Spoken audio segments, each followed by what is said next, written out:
Hello and welcome to what is a slightly delayed broadcast. We do apologise. We're unfortunately a little bit late into the race. We do apologise for missing the start, but as we can see, we've got Pikey Mikey out in front at the moment at round 4, race 2 at Eiger Norvand. I'm joined tonight by Luke Jenningsworth. Should we see what's been going on in the action tonight, Luke? Thank you very much for inviting me up to the commentary box this evening, Ethan. And yes, looking at the timer screen, then we are only 5 minutes into the race, so we haven't missed the bulk of the action. However, Pikey Mikey has taken the front in this one so far. He's got a 2.7 second gap from RCB there in second position for INF Racing. We've got Poland 24 Racing's Plotnik there in third position as well, with Choza 32. Then in fourth position, Archie in fifth, and then it's Atra there in sixth position. Two Swedish drivers, fifth and sixth in the lineup. So two Americans, one British driver, one Polish driver, and two Sweden drivers. So a very international grid around the Swiss Alps here in this evening's round 4, second race of the court CSS.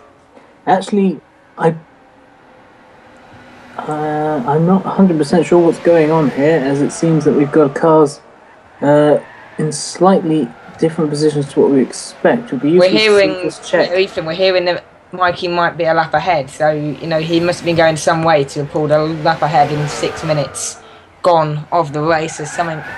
Perhaps. No, I think what's happened actually is the timing screen is slightly incorrect. Mikey, I think, might be in third position behind Plotnik at the moment. I'm not 100%. Yeah, we'll try and get the latest on you that, but according to our timing screen, Pikey's leading, but he is chasing down Plotnik, which suggests he's behind Plotnik, and after only 6 minutes gone in this race, big crash. There, we've got Atrap in the pits as well, so something's obviously happening out there on track. We didn't quite see that contact, but perhaps both of them are involved, so we have Atrap in the pit lane. We have a KTM crossbow off somewhere on the track. Couldn't quite catch who that was, unfortunately, but as they make their way through the tunnel again here, there is Plotnik. Behind Plotnik it's still Pikey Mikey trying to find his way back up the field. He is still, according to the timing screen, leading the race, but we believe he is not in front yet and is still in around about third position. So I actually think the update, the screen is now reflected correctly, being that during that incident there we saw for RCB, who's first time out for Inferno Racing this weekend, that actually let Pikey Mikey through into first position, which is an excellent start for the Made for Racing driver. Of course, Made for Racing are actually going to be an interesting ones to watch tonight, because of course GTP Kane had a terrible race yesterday. He had no pace, tried a completely different and radical strategy, and it didn't pay off. And in the final part of the race, he ended up being 4 laps down on the rest of the field. But Pikey Mikey is trying to make some of that gap back up, and at the moment it looks like it's working, because some misfortune for RCB led him up into the top spot. But as you can see, the Made for Racing team has reverted back to the original wing for the car. They brought a slightly different wing on the car GTP Kane. And it seems this time it's working a lot better. The car 6 seems to be running much better than car 8 did yesterday. But as we can see, he's got a slim lead there to Plotnik. And in third position now is Choza 32 after a great race yesterday from Johnny B. Just pipped out on strategy and some contact with Glenn Els later on. But he had a strong race for third, and it seems Choza's trying to maintain that. If he can get ahead of Plotnik though, then, we can just see Plotnik's pitting now early, so he must have taken some damage in that contact with RCB earlier on in the race, so that's going to put him about a lap down. The pit lane here is extraordinarily long, and it's really, really costly if you do make a mistake. It's not much of a pit lane, though, is it, Ethan? Look at Well, no, it's definitely a more rustic style pit lane, but it's definitely one that we enjoy racing at this track. It's a bit different. It's got unique challenges and has quite a few similarities to the Nürburgring. As we see Archie now up to third position in the Tour Silver Chrome Lotus. So a good showing there from the Swedish driver. But we'll be seeing if Plotnik can close up the gap. Of course, RCB is now probably a lap down on Archie because of his early pit stop. We can see here is Plotnik, who we expect now to be a lap down on Pikey Mikey. So it's pretty much at the moment a two-horse race between Pikey Mikey and Chozza32. Oh, contact there for Archie into the wall, being pressured hard by RCB, and that's going to be a trip to the pit lane for sure. That was up into the gravel. The Lotus just not gripping enough through that corner, and into the wall goes Archie. Well, it's definitely then not been the start that she would have wanted to this race. So we'll definitely make sure that we'll keep an eye on her progress so far in this one. But of course, the Aga Nordwand circuit introduced, of course, wasn't it in Gran Turismo 4, I believe, or perhaps Gran Turismo 5. Gran Turismo 5, thought so. So it's definitely one circuit which the driver's still getting used to, not one in which they've taken part in throughout their life growing up in Gran Turismo. However, always been a fan favourite circuit, so perhaps we'll see today exactly what kind of skill some of these drivers have up their sleeve as well. Then, so Pikey Mikey is still leading the race according to our time and screen started anyway. But as we watch now, the cars making their way through this tunnel section here, one of the flat out areas, and this is the bit that always catches me out now when you come up this flick right-hander here, because it's always hard to judge how much speed to carry through that corner. Bit of a drift there, as you could see, by the Lotus Elise. Comes up the hill now and into the final hairpin, and then it'll jump down a small jump and then across the start finish line. Here is the Nissan NSX by the looks of it anyway, as they head up. Acura. It's not a Nissan, it's an Acura. That's my fantastic car knowledge gone down the drain by the sounds of it. But as they come back round here, back through that tunnel section there, but then so Ethan, who do you think is your tip today for victory in this one? So far it's going to be I don't know. Pikey Mikey's had a good start.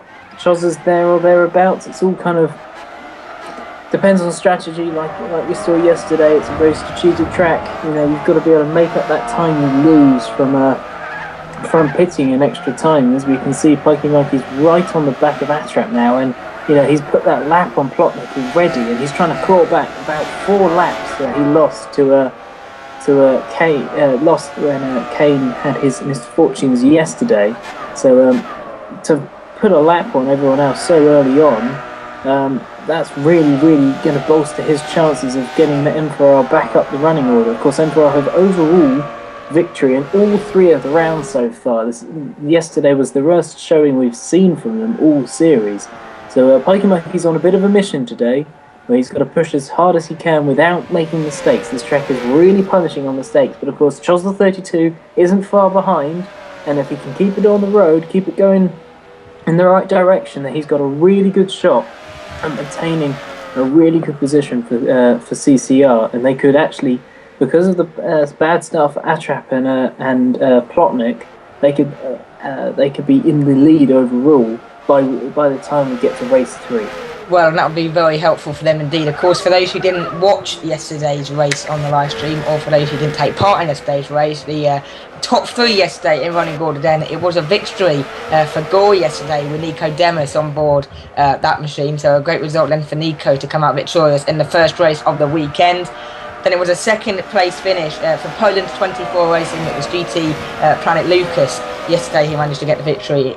He managed to come through in second position in that one. And it was a third place finish for Concrete Climax Racing. Johnny B 1990, who is doing the live stream for us this evening. But heading over then, just as you said, Ethan, because of course Gore yesterday, Nico Demis coming in first position. Gore today, Atrap, has had that bad start, and they're in 6th position. And also looking at GT Planet Lucas yesterday, he finished in 2nd place. Plotnik has also had a pretty bad start.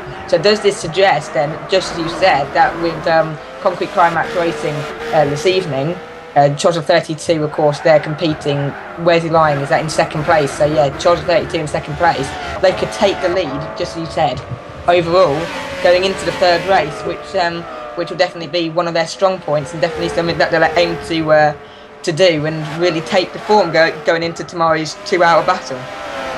It's going to be interesting to see how they run. As we see, Chozza32 flash at the top of the ranks on the NSX there.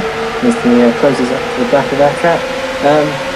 Atrap doesn't get a lot of chance to practice the tracks, which is why she falls down the order a little bit compared to her teammate Nico Daniels. But of course, the most important thing about these races is their teamwork first. And if you don't show up, that's more of a penalty than coming last in the room. Atrap there getting a big spin, and that might be Charles 32 getting damage as well. That was a little bit unfortunate. He kind of chucked it towards the inside. We don't know if he took damage. This is going to be really interesting. Is he going to dive it into the pits as we come over the... No, he's going to stay out, so he might have got away with that, but that was a lucky save there for Charles 32. You see someone disconnected? I can't tell. I can't quite read that either, but it appears that... Okay, sorry, that's just a core photographer there, Sniper Red, unfortunately disconnecting, so there will be less in the way of photographs tonight.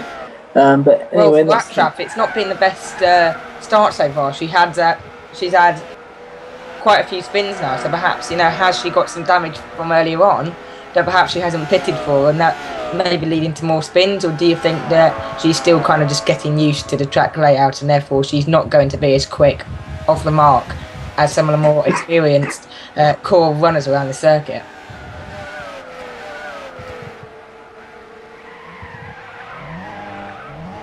It appears that we've lost Plucks the Duck for a short period of time. We heard him coughing there, so we hope he's okay there, and we'll get back to him in just a little bit.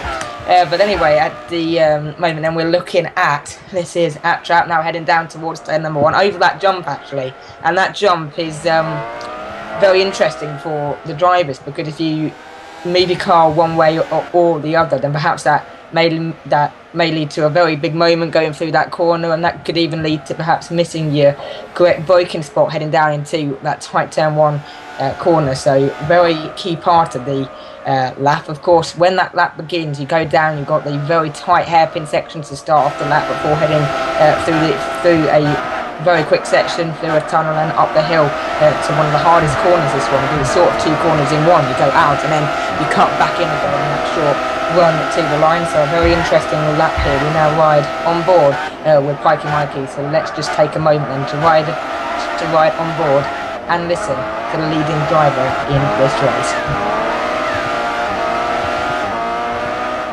As he comes down now into the second set of the switchback hairpins, you can see it actually tightens in as you get to the 4th and final hairpin. It's kind of even tighter than you think it is. It's about 100 200 degree corner there.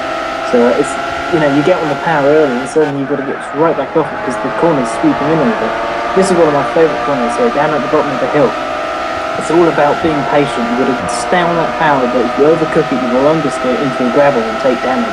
It's to really test that corner of the driver's patience whilst also carrying speed, because as we've said all the way through this series, the cars don't have much power. So losing that speed is, the worst thing you do. You've got to be absolutely on the limit. As we see, actually there again, out wide there for our leader to have to navigate. I don't know if there was a crash there for Archie, but yeah, that must have been a little bit of a hot. Yeah, definitely damage there for Archie. Archie's up in the wall down by the pit lane, so we'll be seeing that car pitting soon. But that's a shame for the Swedish driver. After a strong showing from newcomer Cobra last night in the Tour Lotus, it seems it's all going a bit downhill for the other Swedish driver. But at the moment, our top 3 is pretty much what we've been seeing for a lot of the CSS this season. It's been Pikey Mikey, followed by Chuzza 32 and Plotnik, M4R, followed by CCR, followed by P24. So we're now on board with 4th place RCB 929, who we've seen in the Core WEC be very strong in BMW.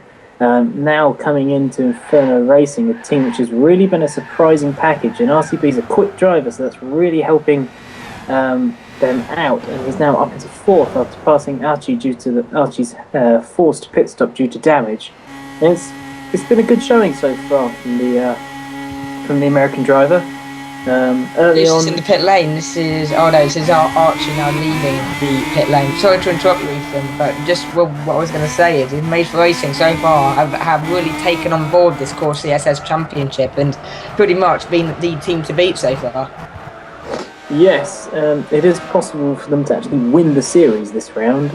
It's going to be a little bit more difficult for them after Kane's poor showing last night, but yeah, they really have kind of been in control of this season so far. They started it with the clean sweep of the races at Trial Mountain. They had a little bit of a wobble at Deep Forest and Apricot Hill last time out. They were a bit stronger. And then, of course, this round it's going to be kind of, can Mikey pull back that gap? But at the moment, though he's got a lap on Plotnik, he's not far ahead of Chozza 32, though he seems to be does have a little bit more pace than Chozza at the moment. And as we saw last night, Chozza's going to have to be really, really careful with not overusing his tyres in that NSX. We're having a look then at the timing screens now. We've got some drivers who made one pit stop, so perhaps the pit stop window will soon be coming for Pikey Mikey and Chozza 32, the two leaders out there who haven't really made a mistake yet. They've shown some good form in this one and kept on the racetrack. However, look at that gap. Pikey Mikey, 13.7 seconds. That last lap alone took 4/10 or even extended the gap by 4/10 over Chozza 32. So Pikey Mikey so far this evening for the Made for Racing team definitely looking a very strong candidate indeed. Chozza 32 still in second position for the Concrete Climax Racing squad. Third position for Plotnik in the Poland 24 racing team. This is now Pikey Mikey. Up he comes then over this quick left-right section up towards the final hairpin. Here is Plotnik again in the Poland 24 car. This is back now with Pikey Mikey. Jumps over that jump. What a fabulous shot that was, Ethan. And as they head down then into the kind of crisscross double hairpins there, it's right, very tight right-hander into a tight left, then into another tight right before the track will then open up again and kind of give you your first kind of respite so far on this track, heading over this short bridge, and then you flick the car left. Make sure you don't run too wide, however, because then you need to make sure you spot your braking zone heading into this long hairpin. It's not so much a braking hairpin, it's more about how early you can get on the throttle to get the best run going through this long tunnel here. And then one of the hardest corners in my eyes on the entire track, about how fast to go through this right hander, where to spot your turning, then up the hill through this quick right and then this left area, and then you head up the hill finally to this double hairpin sort of area. It's more really two corners in one, and how you best develop that and how to go around that corner the fastest. And that is a lap of the Eiger Nord1 circuit, and Pikey Mikey showing some clear dominance so far in this race. He's got about a 14.5 second advantage now over Chozza 32 in second, and then Plotnik in the Poland 24 racing car lying in third position. Yes, definitely. So remember, Plotnik is a lap down on Mikey and Chozza. Well, I think just off a lap down on Chozza at the moment. So they're going to have to work some intelligent strategy now. The Polish team, if they want to get back in on this race. It's they beat Johnny B last night, but I think Chozza might have the last laugh tonight. Chozza's going to probably come out in front of the Polish team tonight, unless he makes a mistake all of his own, because of course, even if Plotnik now one stops from here, which is perfectly possible around this track, even if Chozza does a two-stop, that's evened out the pit stops, but Plotnik's going to be on much older tyres. He won't be on the optimum two-stop strategy as such, because his first stop was so early on into the race. Well, yeah, exactly. So it's going to be interesting to see how far Plotnik can go on these tyres, because he pitted so early on. Perhaps he might have to do an extra stop compared to the cars in front of him, which will make him lose more time, and perhaps he might not be there to challenge the two leaders out front. However, perhaps he may be able to make the tyres last and do the same amount of stops as the leaders in front of him. It will be interesting, however, to see the strategy between the two leaders. Do you think that Chozza may try the undercut, so to say, and try and shave off some time compared to Pikey Mikey in front, or do you think that they'll go for very similar strategies in order to try and match each other on the stops and not lose too much time to one another? Well, either team can try a two-stop or a one-stop strategy. It's going to really depend on how the drivers are using their tyres and how much they're burning up, especially the front left tyre here.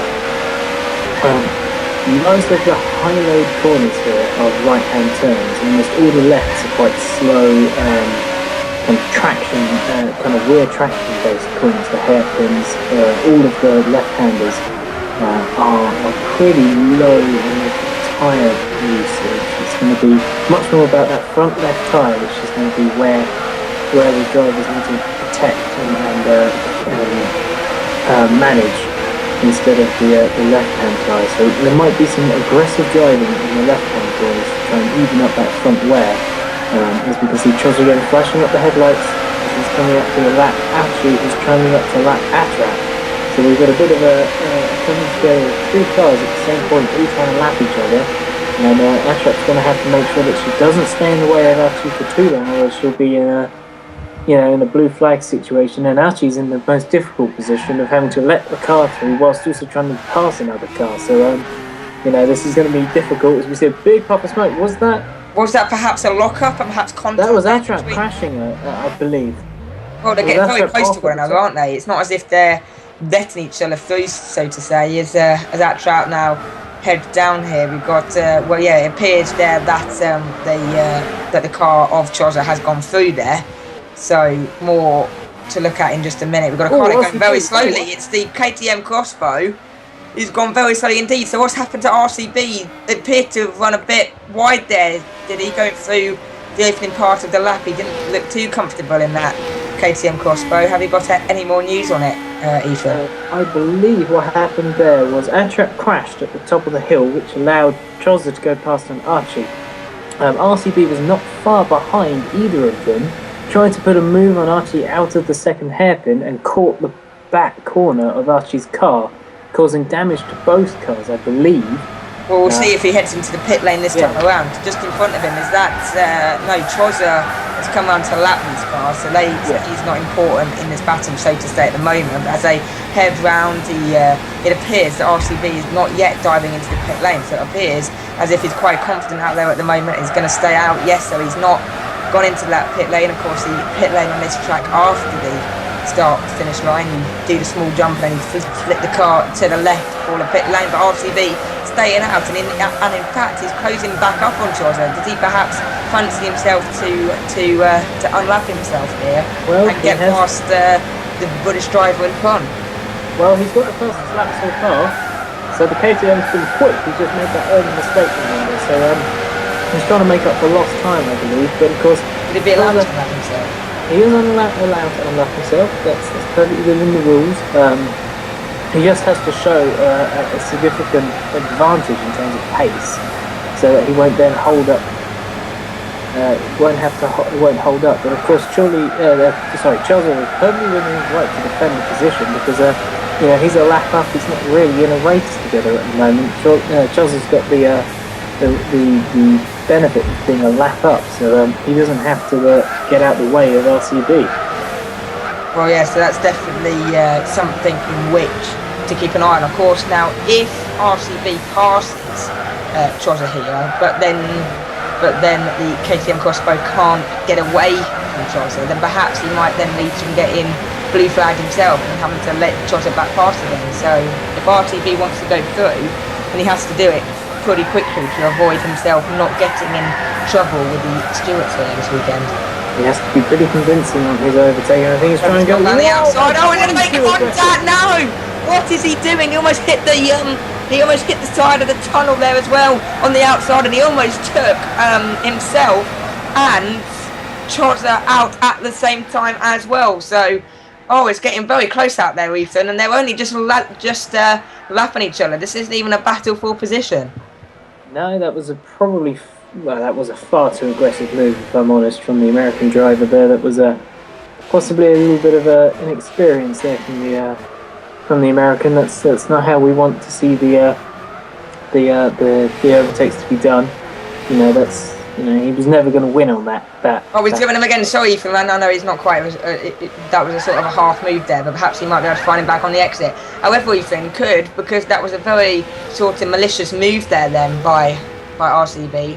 Would the stewards be investigating that now, which could lead to a penalty, or will they let that one go? And then if it happens again, then more investigations will take place? It depends if any time was particularly lost or damage caused to Chozza's car there. As we see again, he's definitely got the pace on him. Well, it seems he's very obvious. quick, isn't he? It appears the last part of the lap and perhaps the first part of the lap, and then during the middle, it seems that Trotter just does enough to avoid RCB going through in the places he is faster, but perhaps he might be able to get him back again on the outside. Look at the run he's got this time. He's in the slipstream over the jump, and he flies over it. And Trotter's into the pits. Trotter's in the pits. So is this, do you think, a strategy move here to stop himself getting taken out by RCB so he can purely focus on chasing down Mikey, or do you think that there was some damage caused between the earlier confrontation? Yeah, I believe that's actually just a slight, well, maybe a lap earlier than he wanted to pit, but he's still on for the optimum two-stop strategy. He might have just pitted a little bit earlier than he might have done, just because he's got that pressure. Yeah, he didn't want to get involved with an incident. The only issue is he's now going to come out, and RCB is going to be really rather close to him actually, because exactly, because the laps are quite short here as well. So when you come out the pit lane, then the car that you try to avoid may still actually come up behind you still. Yeah, you lose almost exactly the same amount of time that you pit for as a lap. As we see Mikey there, kind of all on his own at the moment, just trying to put pound the laps in and just do what's required. But what we're going to see now is will Mikey put a lap on Chozza? I think he will. So let's see if RCB can. No, RCB's a little far back. Yeah. However, what also you have to keep your eye on here is Kevin Mikey. Whoa, RCB having a big moment going through one of the hairpins there. It appeared he lost a bit of oversteer perhaps going through the area, but that's not going to do his tyres any good. However, what you have to look out for as well is could Pikey Mikey perhaps try a one-stop in this race, because Chozza may have used up some of his tyres in defending from RCB behind, whereas Mikey has now been right by himself straight from the start of the race. He might have been able to preserve his tyres and perhaps even try a one-stop this afternoon. So definitely something to keep your eye on there, Ethan. Yes, as we can see, Chozza's moved back into third position because, of course, Plotnik lost that lap early on to the pit stop.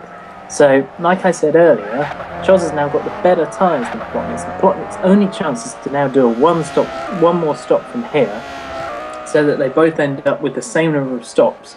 Because Chozza will pit twice overall, because he'll pit in another 30 minutes. Yeah. And Plotnik will pit in another probably around 20 minutes.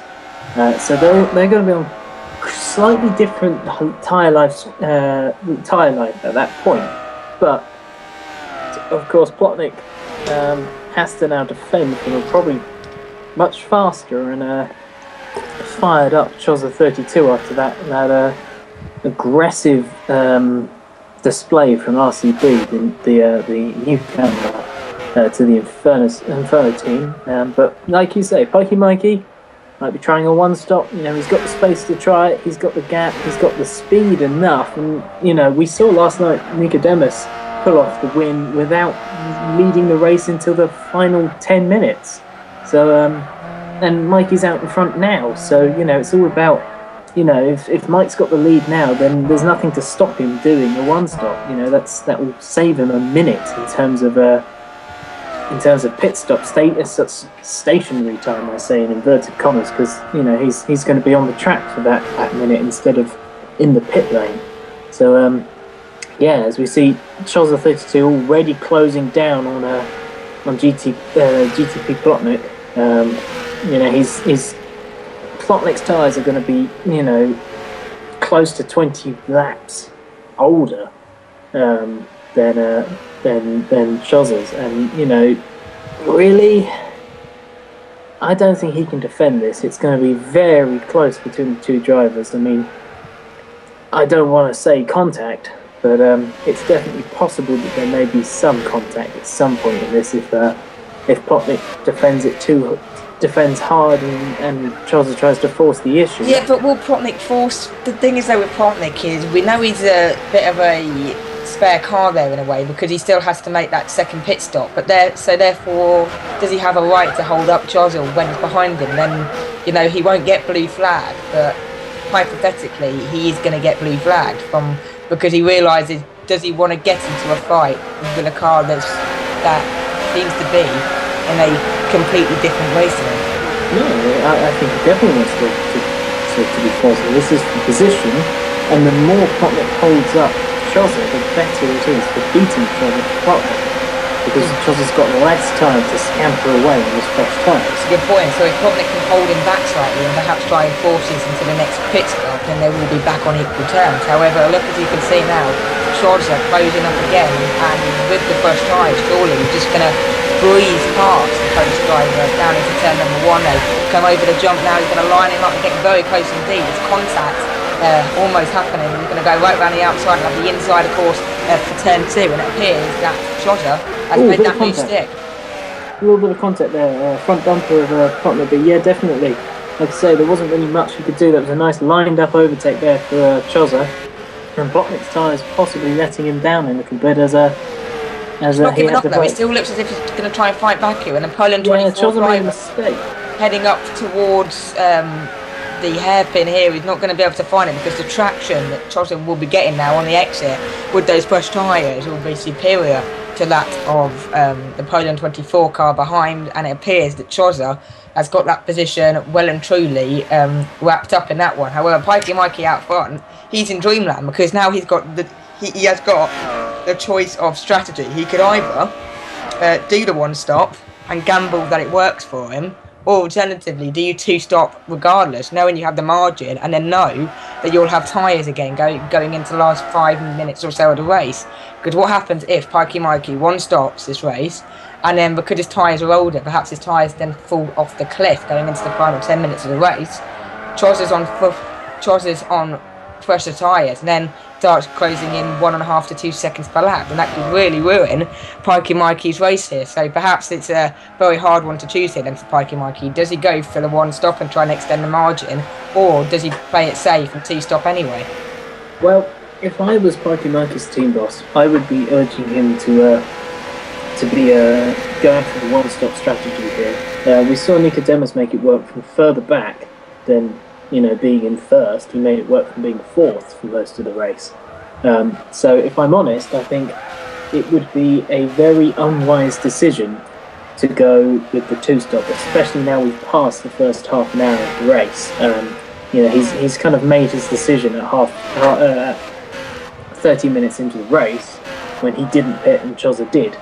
He had the little bit of gap, so he had the breathing space to make his choice. He saw Chozza pit, and he went, no, I'm staying out, the tyres feel good, let's push on, let's make this a 1-stop race. That's the decision he's made. He's definitely going to be going for a 1-stop here, unless he makes a mistake, I believe. He's got a lap, I believe, on Chozza. I think that's Chozza right behind Pikey Mikey right now, but a lap down. So yeah, he's definitely got the advantage of that. So I presume that we'll be expecting Pikey Mikey to make his pit stop anywhere between 50 minutes and 40 minutes to go in this race. That will therefore be the prime time for him to make the stop. However, if the tyres are feeling okay, will Mikey then perhaps try and continue and then limit the chances of a tyre failure during the latter half of the race? Because the longer that you can stretch this set, the better the next set of tyres will feel. Yes, but of course, the more he stretches the tyres, the more they're going to go off the cliff. So, he wants to be on as fresh rubber as he can be, but losing the least amount of time. As we see, Chozza's now trying to overtake Mikey. Now, what Mikey might do is try and hold him up for as long as possible, because, of course, he's got a lap up on Chozza, I believe.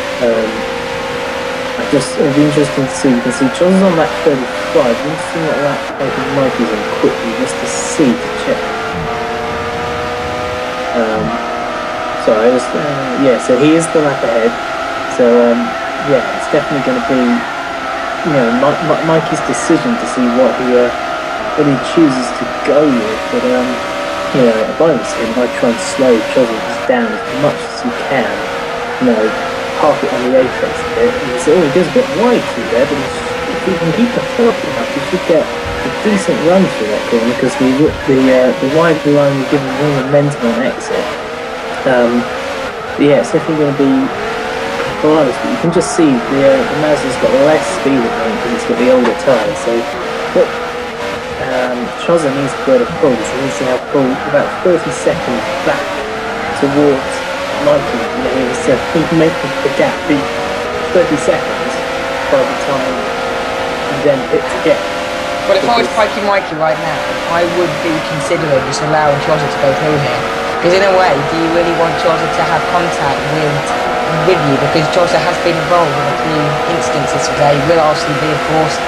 He had that damage with Plotnik, and the sensible option of being now is to let Chozza go through. However, the counter argument to this is what happens if then Chozza starts eating away at Pikey Mikey's gap. Well, that's what I was saying. If I was like, they wouldn't do anything rash or do anything malicious, just make that nasty as wide as possible. But I think Chozza's going to go for it now. Over the jump, this is going to be an interesting overtake. That's the first airborne overtake I think we've ever had in core racing. But yeah, he's through now. Mikey is unlikely to try and make a move back on him, though. It appears he is coming out of turn 2 as he lines him up again for turn number 3. Is he going to be able to find a line into it? It appears that Chozza has this time found the advantage. However, now Pikey Mikey has to be careful here because Chozza is on fresh rubber. So can he now try and eat away at that gap before Pikey Mikey makes his pit stop? Is this now perhaps the best time for Pikey Mikey to make his pit stop before he loses too much ground to Chozza? No, because then he'll be on older tyres. He needs to sit, wait. In the next 4 minutes, which is about 4 laps, I can't see Chozza pulling 7 seconds on him per lap. I think he'll pull about 2 seconds per lap, which means he'll still have about 50 seconds advantage when we get to the end of the race. Of course, when Mikey comes out now, he might just be behind Chozza, but he won't have to pit again. This is what, for viewers at the moment who don't quite get what I mean, I'm talking about overall. Once Chozza has pitted for his third set of tyres, Mikey won't have to then take that deficit again. So because he's going for the one-stop race, and yes, therefore it's like cut out that 30-second pit stop or so out that time. It's like buying in the futures market and the stock market. You're buying. We're talking about the advantage he will gain in an hour's time, not what he has right now. We've got a battle there for third and fourth. It's been RCB and Plotnik.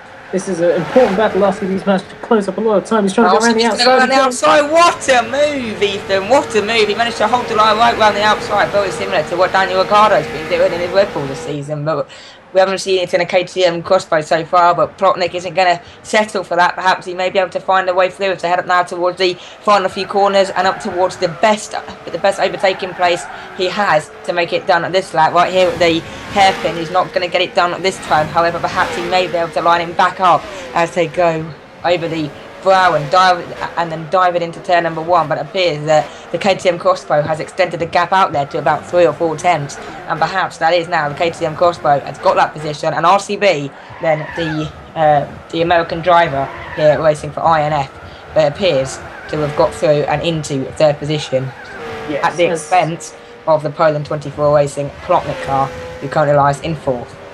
Well, yeah, like I say, we've been saying for a while, Plotnik, old tyres compared to everybody else. RCB, fresher tyres, a bit closer to the optimum two-stop strategy in terms of where he's going to pit, when he's going to pit next. Well, Plotnik's got to still make another 3 or 4 minutes worth of laps in on those old tyres. So it's going to be a long ways for Plotnik. He's going to have to see where it all shakes out to where he is. He kind of is a bit of in the no-man's land. He's kind of with the two-stop strategy cars, but going slower than them. So we'll probably see him end up in the 4th position by the end of the race, possibly 3rd, as we see Pikey Mikey is now in the pits. It's a little bit earlier than I expected him to be. Maybe he just felt the tyres were going off. But yeah, it's going to be interesting to see where he comes out. Of course, Chozza overtook him about 2 or 3 laps ago. He's now on lap 41, so he's comes to the pit lane. Let's see where he's going to end up in here. So our eyes are on Chozza. Where's he heading? He's heading up now then to the hairpin section, this long right-hander, one corner, which you need to get the power down very early to get the run into the tunnel now then. So we're expecting them to come out pretty close together, perhaps even Chozza to go through to start with. However, of course, Chozza does have to make his second pit stop, whereas Mikey is trying the one stop. So as Chozza heads back up the hill then here to go on to the 41st lap here this afternoon in this 1.5 hour battle around the Swiss village of Egan-Ordwin over the jump. Now, where is Pikey Mikey? The exit of the pit lane isn't actually here. It's coming out or around about where the should be safe. So we'll have a look as he comes round about. He's coming out the pit lane now, when yes, it appears that Pikey Mikey will still come out ahead of the race and still come out the leader of this one. Plus Chozza still has to make a pit stop, and look, it just shows how dominant Pikey Mikey is going to be in this race, heading over to the last 45 minutes of action. Yep. That was a well-timed stop. Now he's got the fresh tyres. He's got the less fuel for the fresh tyres, that is, as well.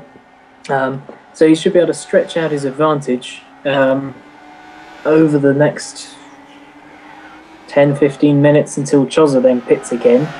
And then he's just got to manage his tyre wear for the rest of the race, while Chozza's got to have the hammer down for the entire rest of the race. So yeah, it's going to be a good fight up here. As we see, Plotnik is now pitting as well, so he's trying to do not one-stop strategy, but he's pitting when the one-stoppers are pitting, because of course he's got that damage early on. And yeah, it's definitely an interesting little conundrum Plotnik's got, but RCB's done well to get back up to third position. And yeah, I think I've got some information coming in from John down in the pit lane. John, are you there? Looks like a little bit of technical issue at the moment from John. We'll be back in a second. 1 second. John is there. He's a little bit quiet. Have you having to deal with some noise down in the pit lane there, John? Oh, it must be the case. Yeah, I think Atrap's in the pit lane with you in the MX-5. But any information you've got down there for me about the relative gap and between Mikey and Chozza? Well, as you can see, it's probably about 10 seconds or so on the screen, and it's 8.5 as Chozza crosses the line this lap. Okay, so it's good to see that to see that gap has closed a little bit over the advantage Chozza got. So it's not going to be all plain sailing for Mikey. He's got to push for the first half of this stint, but he should have the better tyres over until Chozza pits. So he should be safe for now. It's kind of, can Chozza kind of spin the strategy in a way that gives him an advantage? Can you see him managing to out at all, John? If I'm being entirely frank, I don't think Chozza can do it really. As he showed in the first pace, Mikey can really stretch those tyres a lot further than anyone else can at the moment, and especially since he's got almost the same pace as Chozza can do while he's doing shorter stints as well. I think that it's definitely Mikey's race to lose at the moment. Yeah, so we're seeing a little bit of kind of turnaround in fortune for M4R after a disastrous race yesterday. It's kind of gone their way today. Mikey's definitely gelled better with the track. They've reverted to the old spec wing, and it's, as one could say, business as usual for the championship leaders. Yes, it does seem to be the way. Obviously, we have to remember that last round as well, Nicodemus showed huge pace compared to the rest of the field, so I think he's going to be one of the drivers to watch in the rest of the N24 series, just because those were two sort of completely unrivaled victories as far as pace went, and even the M4I drivers have had to struggle a little harder than that. Yes, I do believe, yeah, you're correct. The Apricot Hill race where Nicodemus just kind of went goodbye to everybody else. He just got pole, disappeared off, everyone else had a big scrap, and he just wasn't part of it. It was an absolute dominant victory for Nicodemus last time, and last night he had a sensational victory out of what we thought was no way. He just dealt with some early incidents, kept the pace up high enough, made a one-stop strategy work, and just made it work. As we're now on board with Plotnik, he's going to see if he can re-overtake RCB, who's in the pit lane now for INF, this is going to be kind of an interesting fight we've got for the bottom step of the podium. I think he's just going to be behind him as he comes out. I think he might be very close, but he's not quite He enough. does in fact have Chuzza in between them as well, so we'll see if now the roles are almost reversed, whether RCB is kinder to Chuzza than Chuzza was to him. Well, he's still got the battle out front then, so he's still got the battle at Pearson between RCB and Chozza, so that'll be a very interesting watch indeed. Mikey out front, however, in this one. However, Chozza still has to make his second pit stop of the afternoon, so that we hope will happen in about 10 minutes or so time. So Mikey so far, good advantage so far in this race. However, Chozza has some damage, has some back markers in front there. He's got the what appears to be the two Swedish drivers there of Archie just in front of him. It appears, however, that that Outtrap is in the pit lane still, so perhaps a bit of an issue there for the Swedish driver in that one. However, as Chozza heads around these very tight hairpin sections, who do you think, gentlemen, will end up on the bottom step of the podium this afternoon? Well, I believe John has actually stepped back into the pit lane now, so we can't get hold of him right now, but I believe it's probably going to be Locknick, I think, but RCB's showing better pace, so it's going to all come down to who makes the least mistakes, if I'm honest. Chozza's right behind Archie, and just in front of Archie is RCB, so it's kind of a big train we've got up towards there, and then another 5 or 6 seconds up ahead of that is Pikey Mikey in the lead. So yeah, you see there the wide line actually taken by Chozza through the final corner as we're back on board with our race leader, Pikey Mikey. Kind of, yeah, all on his own. I think that's up to about 10 seconds now, the gap. So yeah, pushing on. And Archie's not making it easy for our second place driver, and that's making Botnick be able to close up. This is quite a scrap actually, even though this is blue flags. This is, you know, a little bit naughty there from the Swedish driver, and Chozza having to really put his authority on that one, but that was a lot harder work than I thought he was going to have to make for that. That could be a bit of a slack wrist for the Swedish driver. As we see, Plotnik is right behind the Lotus now. Will it be any easier for Plotnik to come through? The flashing on the lights. Well, it's race is very racy then, isn't it, for Archie? She's definitely putting in a good show here, getting her money's worth. Speed, but whoa! GT Planet, is that Plotnik who had a big lock-up? Was it going through one of the final corners there? Archie's gone! Sorry, Ethan, what? Hang on. And they went into the final few corners, it appeared as Plotnik swept through on the inside. It appeared that Archie got a lot of front load on those tyres. Lost the front end and almost, it appeared, smashed. Did she make contact with the barrier? Will there be damage, or has she just flat spotted her tyres?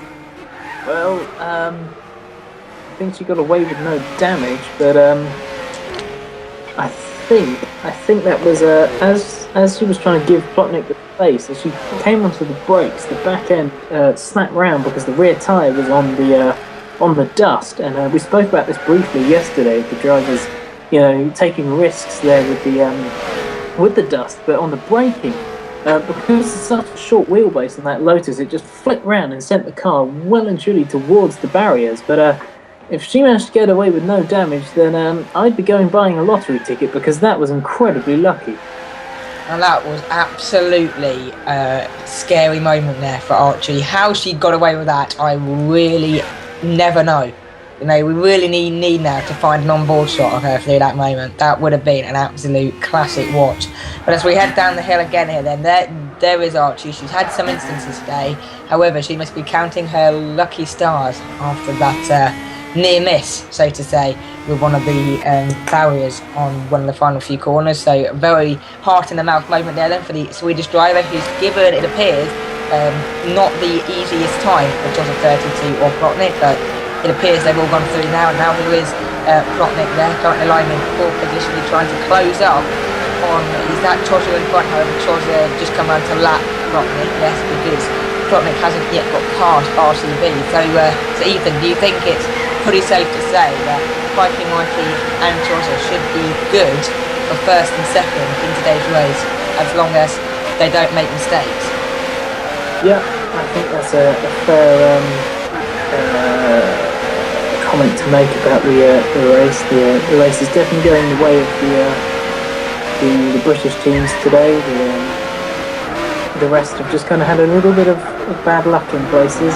RCB with that early mistake whilst he was in the lead, and Botnick, I think, also taking damage in that same incident, and they've dropped that a bit to allow Chozza to really capitalise. He was in fourth, I believe, and he's had good pace, even if he's not the strongest at the moment, but he's keeping it on the track, and it's definitely going to be interesting to see how this one ends up in terms of who's going to be on the bottom step of the podium. I think RCB's got a good pace, but he's hasn't driven a car in a race like this before. This is a very different track to when we've been before. We've seen him make a mistake already. He's off strategy. He's a lap down on the leader. But Chozza 32 is, I think, really driving a very mature race, even though he's not leading. Like we said earlier, he can maintain the position he is. He doesn't lose any laps, or maybe he will lose at most one lap to Pikey Mikey because of that pit stop strategy difference, and that's a pretty resounding result for CCR, because that means they go into tomorrow with 3 laps on Pikey Mikey. So even if Mikey that's what I was going to say, repeats exactly the same thing tomorrow, disappears off down the track, CCR should still come out in the lead, barring any penalties for any indiscretions that Johnny B picked up last night from his aggressive battle with Glenn.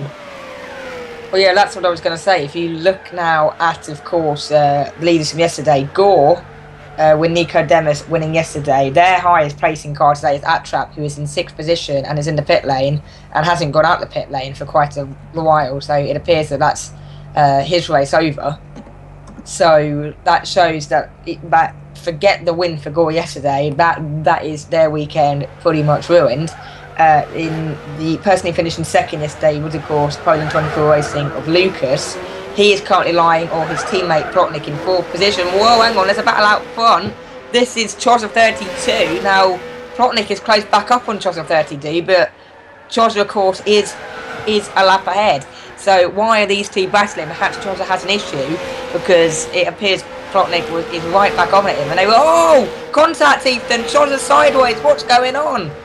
That could be very costly. If Chozza's taken damage, that's going to give Mikey an entire pit stop worth of gap. He's on top of what he will get for doing only 1 stop. So that could be really costly. Why is Plotnik attacking that violently though? Well, he's trying to get back through. Of course, he's on the fresh tyres now. He's trying to make his strategy work. He's going to the end now on the fresh tyres. He's got the same sort of level of rubber as Pikey Mikey does at the moment. So he's on the aggressive. He's on the move. He's trying to make up some lost time. And Chozza's, a lap ahead. And we are hearing from the pit lane that there's damage on both those cars, or at least on Chozza's car, which is the more important one to have damage.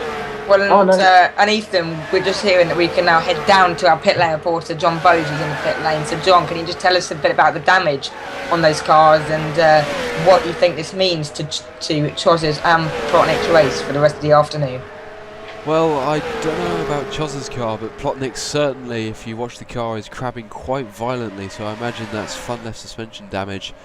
Last race, as was mentioned, I got similar damage with Glenn, and it certainly killed the final stint of my race. I was losing sort of a second a lap of where the car could have been on those tyres, so it has pretty much nailed the race for Mikey and RCB getting the 3rd step on the podium. Well, definitely not how Chozza would have wanted, because if he does have damage, then that's going to hinder the rest of his race, and definitely in terms of Plotnik, that's going to hinder his race if he does have damage. And that statement was correct, because even though his teammate finished in 2nd yesterday, if he drops down, this will really open up Concrete Climax Racing to as Ethan said, they may already have a 3-lap advantage, but perhaps it could be more. 3rd yesterday and a 2nd on course today. However, that's not confirmed, of course, because if Chozza does have damage, then that could ruin that as well. Right now, we see the Poland 24 racing car of Plotnik finally get past Chozza up 32. So perhaps now Chozza realising he has to let him through to avoid getting some more damage here. However, they're still pretty close to each other as they head up now to the final hairpin, the last flurry of action on this lap before they start a fresh one again, and they'll head down, of course, the quick jump, which is where we saw contact just a bit earlier on involving Plotnik. And also, Chozza's in the pits. Chozza's to the pit lane. That could be really. That's. What time though? This might be second stop because we have got half an hour to go. Yeah, so this might be Chozza's second stop. Crucial though, because this is going to be kind of the gap we have for the rest of the race. And if Mikey can get ahead of Chozza and maintain that gap for the rest of the race, I think he'll come out with about 20 seconds advantage, I think, on the of a lap, because he's now coming across the line. Chozza's been in the pit lane for 10 seconds. This is going to be really tight. Of course, Chozza's going to come out on brand new, fresh, soft tyres. Mikey's still a lap ahead though, isn't he? So he is going to be a lap ahead, but what we're looking at is, can he be, the complete lap ahead instead of just a minute ahead? Can he be, a minute and 15? But I think he's just come out in front. Yeah, he's come out in front. RCB's to second. RCB is right behind him, so RCB's jumped Chozza, but RCB will probably have to pit again, because the last time he pitted was a while ago now. Check that out on time of screen in a minute, but just what I was going to say here, if Chozza did get damage in that incident with Plotnik, this would be perfect for Chozza because he can make his pit stop, fix the damage, and without really losing much time. So we're looking now at the thing. RCB here has made the second pit stop and he pitted 11 laps ago, but will he have to make a third pit stop? Perhaps now it's tyre preservation mode to make sure he doesn't have to make that second stop. Perhaps take the tyres to the end, really take them to the cliff, but perhaps he may still be able to hold on to that second place because he has got a long gap now to Chozza 32, who is coming out the final corner now as RCB is heading into turns 3, turns 4 and turns 5. Well, looking at the gap there, RCB's tyres are 4 laps younger than Pikey Mikey's at this point.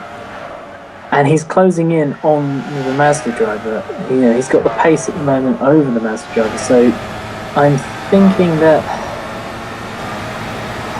this could be a fight for second place if RCB can make his tyres last. But Mikey is known for being quite good on his tyres. RCB hasn't shown in the WEC to be the most fantastically through tyre user, and Chozza's coming up from behind with very, very fresh tyres. So this is going to be a really interesting battle for second place.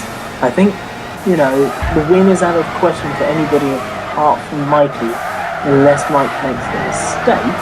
If I was RCB, what I would do is try and preserve the tyres as long as possible and take a risk on these tyres. Don't pit now, take a risk. You could get second, but then what's the worst you get third? Very close. This is, a battle and a half between the two drivers, but this isn't even, It puts a car between him and Chozza. However, does he really need to do that?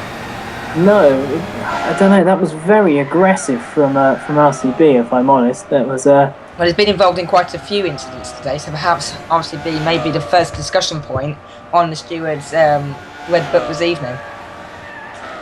Well, he hasn't caused anything in the way of kind of full-on a damage to any drivers, but he may get a little slap on the wrist as such, and have possibly a driving standards warning if it's deemed as kind of unsafe driving. But yes, he's definitely been very aggressive. I think he's a bit frustrated with himself for making a mistake early on, but he's now unlapped himself from Mikey. He's in a good position. He's just got to make sure his tyres last, and his tyres are fresher than Mikey's. Well, if Mikey makes a mistake and has to pit again, then perhaps we might see RCB snatch a victory here. But that is if, of course, Mikey takes some damage. He has driven so far a faultless drive, and he wouldn't even have to push to make an error. However, stranger things have happened, so perhaps a small error here could open the doors to a battle for the lead in this one, but don't hold me to it just yet because Mikey looks in a very dominant position indeed. But anyway, you've enjoyed watching the core action this evening, then don't forget to join us tomorrow evening again for the final race of round 4 of the core CSS action, again coming from the Eiger Nordrun circuit. The race start at 8 p.m. until 10 p.m. It's a 2-hour race, and your commentators for that one, Tom Chorley, and of course, and first our main core commentator, our lead commentator, Mr. Adam Weller. So make sure you don't miss any of the action tomorrow evening for that one. You can send in your tweets this evening as well. The hashtag is #CoreCSS on Twitter. We'll make sure that we read out any shout-outs or any comments, questions or queries, and we'll try and answer them as best we can. Of course, you can follow us on Facebook, the core name on Facebook. We have regular interviews and updates on there, so definitely a great place to go for all core fans. We've got the Twitter pages as well. We've also got the N24 Facebook pages. We've also got the GT Planet threads as well, with all the talk from the drivers between races and everything, so definitely something interesting to view on there as well. And then finally, kind of the centre of it all there is the new website. The website address, www.coreonlineracing.wix.com/core, and that will give you more information about all the core events, including the calendar for all the rest of the action in the run-up to the finale of this year's core championship season.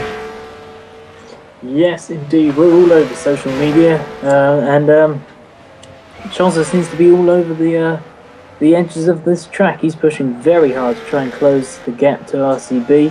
He's kicking up dust pretty much at every corner he can do. He's right on the edge here. But then could Chaucer wear his tyres out more than RCB at this rate, because he's pushing so hard, and then they'll have equal tyre degradation? Well, it'll be interesting to see. The KTM's quite good on its tyres. It hasn't been quite as good as the... Oh, big sideways moment there for the KTM as he came into the dirty air of the Lotus, actually. That looked a little bit... Oh, again! Looked like there was a moment there for Archie there. And RCB possibly pushing those tyres a little bit beyond where they need to be at the moment. He's in a safe second position. I would take it and not try and force the issue on Mike. It'll be interesting to see what the gap is now, actually, between second and third drivers, because there is only 23 minutes to go. So really, Chaucer is running out of time now to get on to the back of RCB, especially if RCB is trying to go for the two-stop and not get go for that second stop. The gap for that third stop even, but look at the difference between the tyres. Chaucer have done 11 laps less than RCB, so it just shows the difference there in tyre performance, and perhaps time is against RCB. However, Pikey Mikey's done 21 laps on this set of tyres, so it shows that perhaps RCB can pull those tyres and go to the end, Ethan.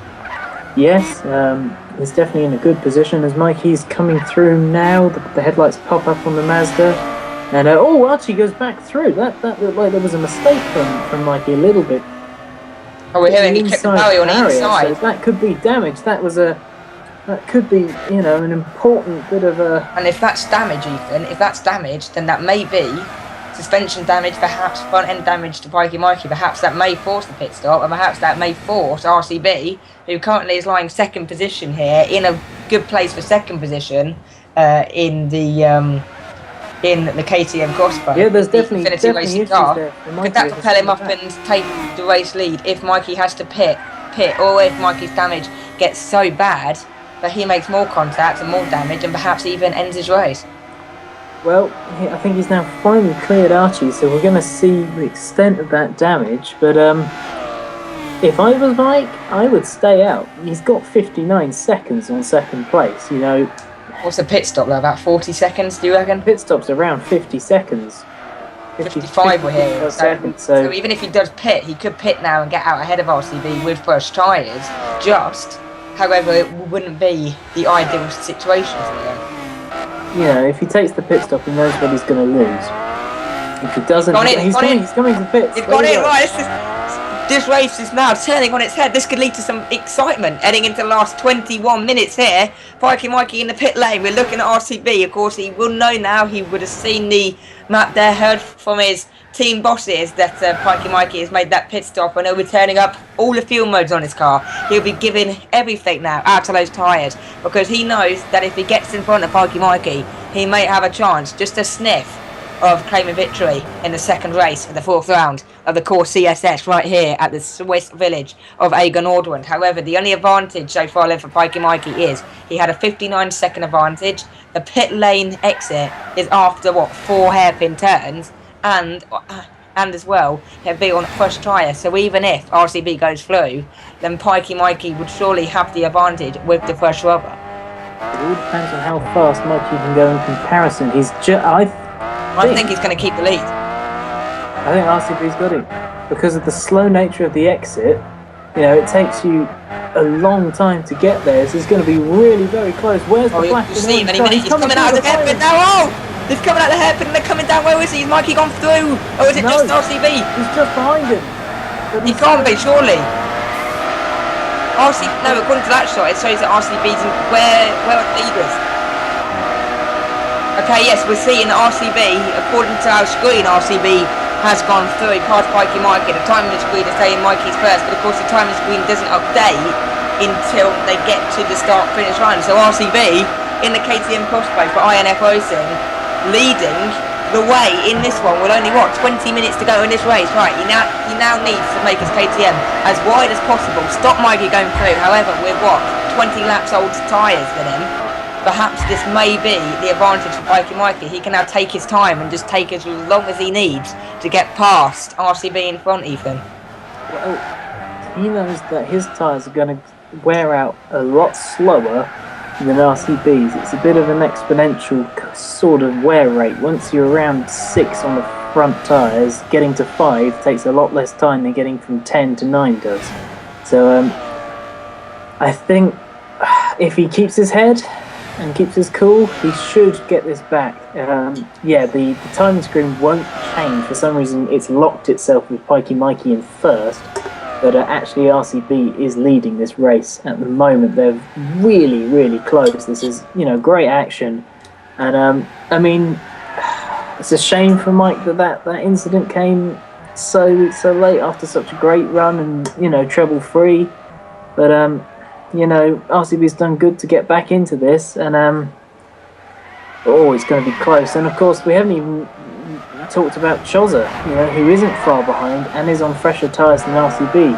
We've got a puff of smoke there. Is that just a small lock-up perhaps by one of the front runners? I don't know. I'm not sure. But another point to make, Ethan, is of course this is a team event. It's done over 3 races, so would Pikey Mikey perhaps be foolish to try and go for a late breaking move on the final 10 minutes, put his car out the race, and then his teammate doesn't have a chance for tomorrow? Would it be best for Mikey, if he can't get through, to stay behind, or are the drivers just out to take an individual win for bragging rights over their fellow competitors and teammates? Well, Pikey Mikey's 4 laps down in the overall at the moment. He was going to pull a lap back on these guys, and, now he's going to gain almost nothing. But he's in a position where, really, he's got nothing to lose at this point. Empire's got nothing to lose for pushing hard. And it's interesting to note that Chozza is going slower than RCB, despite the fact RCB having 20-lap-old tyres. So Chozza's kind of backed it off, I think, and just gone, no, I'm in a good position. It also shows RCB still has the pace to compete, and with 17 minutes to go, has he still got the pace to keep Pikey Mikey in the Mazda behind him? Well, he's got good pace. Not really closing in yet. I think he's hoping that in the last couple of minutes, RCB's tyres just go off the cliff. But he's been quick, but RCB's definitely had incredible pace here. He's coming to the series late as a new addition. Has really been incredibly quick. But I don't know. I think the damage from Mike came from Archie being a little bit aggressive on the defence of the blue flag. If I was Archie, I would have lifted out on the on that straight and let the Mazda straight through. Made it easier. I mean, there's nothing to gain by holding up someone who's 4 laps or so ahead than yourself. So, if I'm honest, I think that could be seen as a blue flag violation of holding up and not letting the leader through. But RCB's done good to pull back. Was a bad start and kept at it. So it's going to be close to see how the continues going. Again, look, Mike's just got so much more pace at the top end of the track. Oh, Mikey's going in him off, it appears, Ethan. He's going to get the move done. Is he into the hairpin? No, it's position, not quite. It appears it's 1 by 1 through there.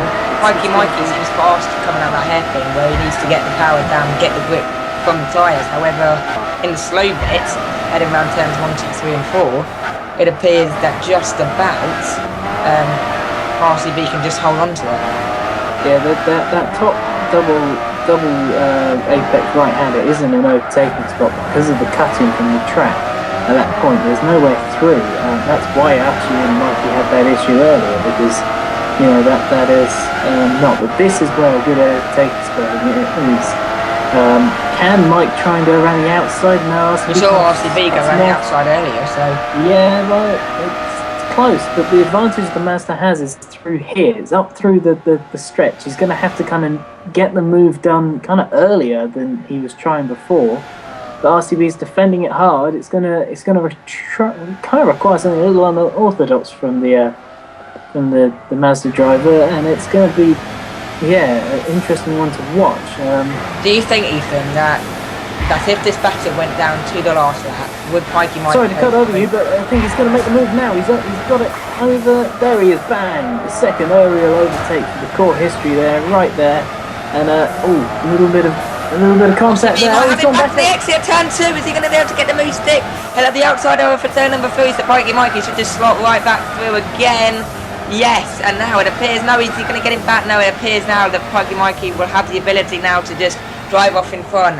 And especially because we're coming up to the bit in which Mikey was so strong at. However, RCB did give it a good go there to try and find a way back through. However, what should RCB do now? Do you reckon he should keep attacking for this race lead and hope that Mikey makes a second mistake? Or do you think it's just all about now defending that second position and stopping any car behind coming through?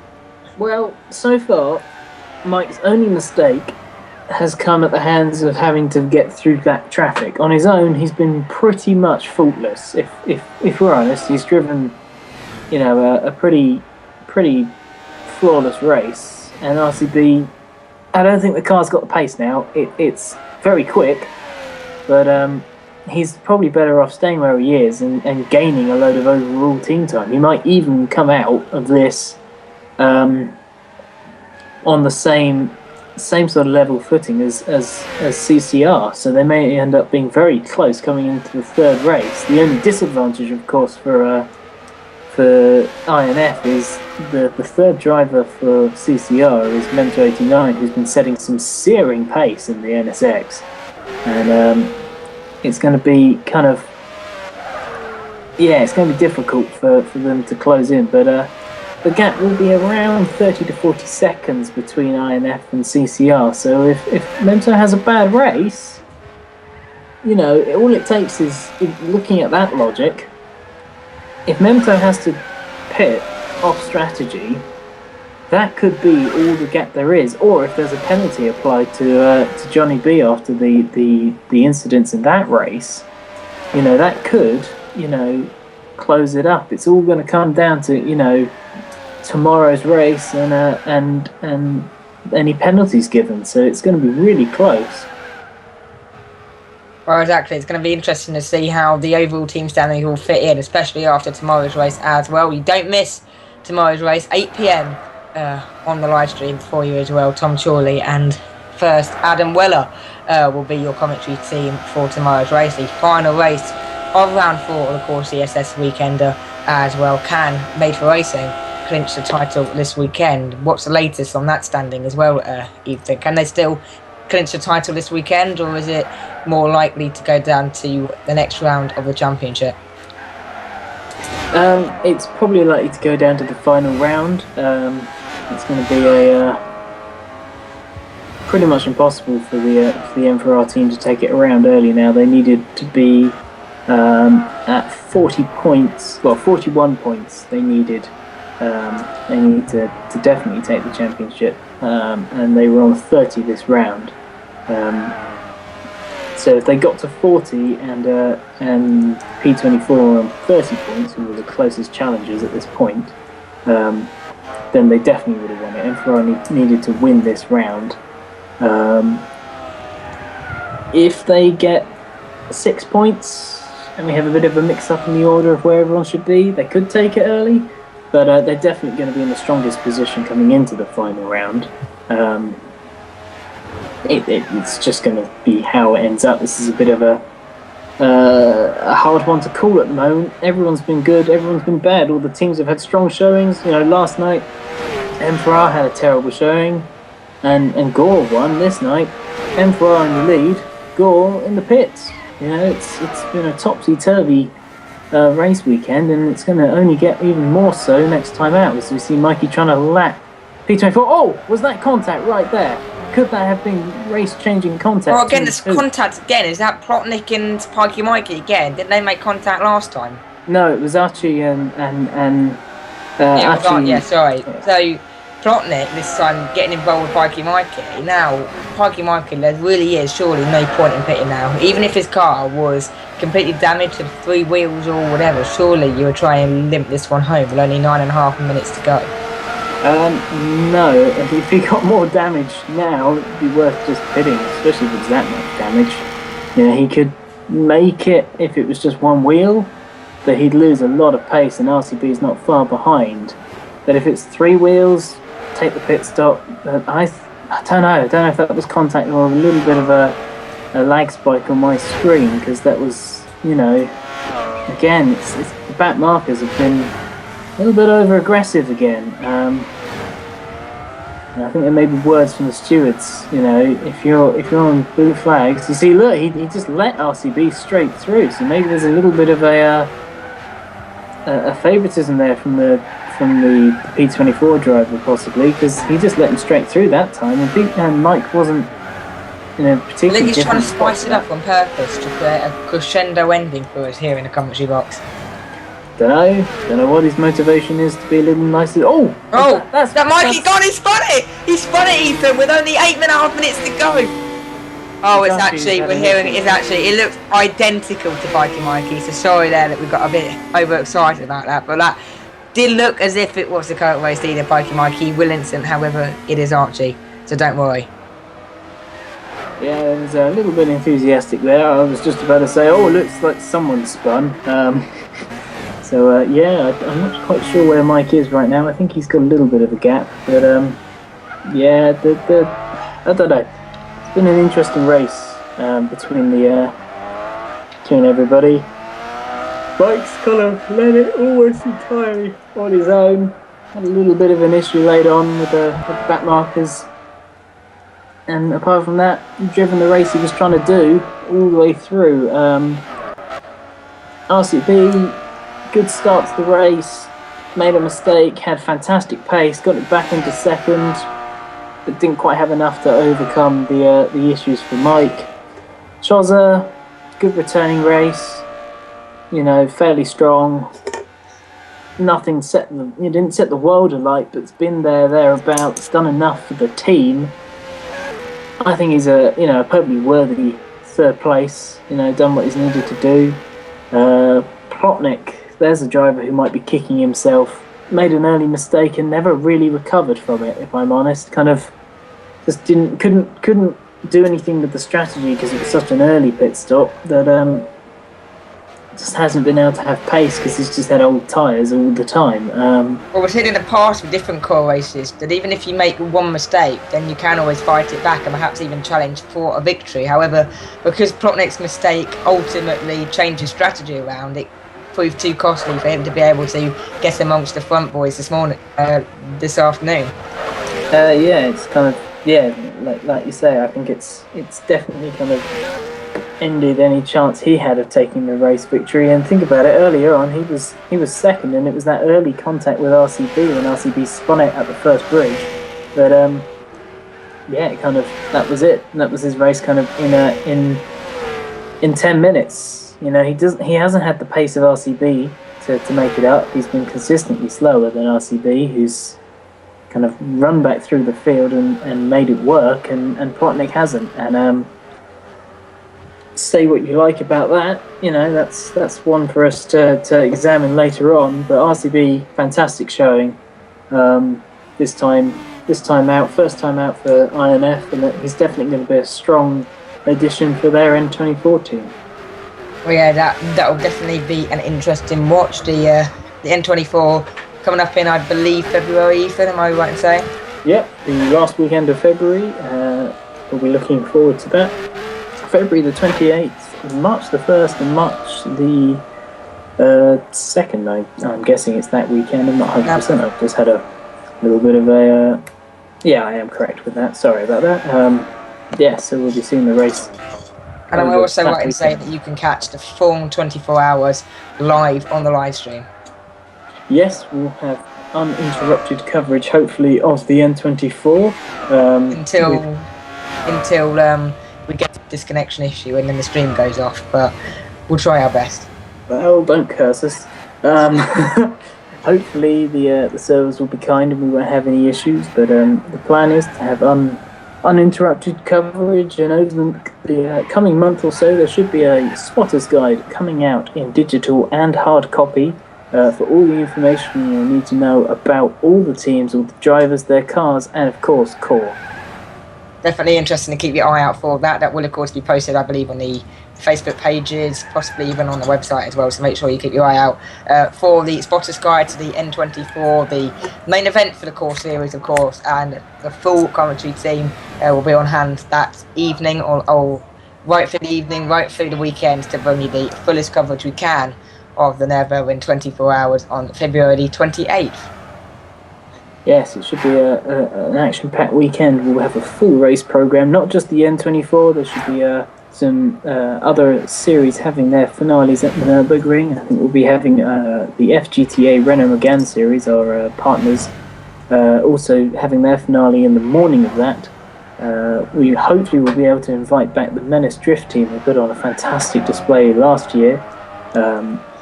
And there should be all sorts of other things going on as well. All of that should be streamed, and all of that, well, maybe not the drift show, but the FGTA trophy meeting should have commentary over that as well. I think there is plans to do that. And in the meantime, we should also have the core Super GT starting as well. That'll be a fun for commentary, won't it? 24 hours. Whoa.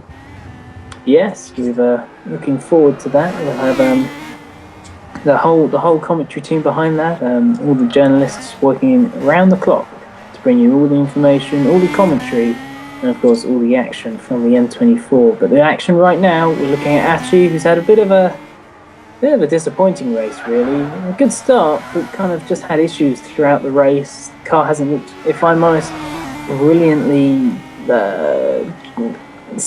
balanced around here. I feel like there's been some issues of instability, especially as the tyres have worn out. It seems the car hasn't been wearing them quite so evenly or being able to deal with that imbalance. But we're now down to the last 2.5 minutes of the race. 3 minutes of the race. Well, Ethan, just so we're now heading then to the final few laps in this one, it's time for one of my favourite parts of the commentary. Time to decide our driver of the day for this afternoon's action at the Aigen Nordwand circuit in round 4, second race of the core CSS. So Ethan, who's your vote going to this afternoon for your driver of the day? I think on best race or most complete race, Pikey Mikey's hard to beat. He's been the most professional race. He's done what he's needed to do, which is try and bring M4 back up the timesheets. Best driver, never giving up award has to go to RCB. He's driven absolutely fantastically. Best teammate goes to Chozza, but for me, I'm going Pikey Mikey, complete driver. That's what we're looking for the N24, and that's who I'm going for. Yourself, Luke? Well, I'm going to have to say RCB for today's race victory. The fact that he managed to still keep going, he still battled hard, and he had a good battle with Pikey Mikey. Now, he unfortunately didn't manage to become successful in that one. However, the fact he never gave up, and he always managed to keep his foot down. He always showed some good form. He managed to keep his tyres in gear. My driver of the day has to go with RCB. However, Pikey Mikey has also driven a fabulous race today. He's managed he just managed to do the race on just the one mistake. He almost did the one stop as well, but had to unfortunately go to the two stop after damage. However, he has just been a great driver today, and definitely both drivers being great ambassadors today for the core series. However, my driver of the day has to go to RCB. So now then we'll head down to our pit lane reporter, John Bowes. John, who's your driver of the day this afternoon? I think I'd say definitely RCB. Just the fact that he almost challenged for the race lead despite having that early accident, and certainly probably made the most difference as far as the overall results as well. Mikey, you're right, has had quite a strong race, but nonetheless, with 4 laps to make up, he wasn't really ever, without some form of miracle, he wasn't really going to do it by himself. So yeah, I think RCB is the one to go for. And we see him just coming over the line with 9 seconds to go, so we will get another lap. And all the rest of his teammates, all the rest of the drivers will as well? I guess that's how it works. No, the checker flagged out this time for RCB. Does that mean RCB's races? No, it is that if the leader crosses the line, then all of the cars get to finish to the end of that lap. Right, okay then. So as they head round the hairpin areas for the final time, it's going to be a dominant victory in the sun this afternoon for Pikey Mikey. He's shown some form. He had the advantage. He looked to have about about a minute lead over the rest of the field before some slight contact, scraping the barrier, led to him forced to take that second pit stop. However, he's put his head down, he's pulled away again from RCB, and Pikey Mikey is going to continue Made for Racing's dominance so far in the core CSS Championship and take a second race victory in the 4th round of the series. Made for Racing, they can't quite perhaps wrap up the series this time around.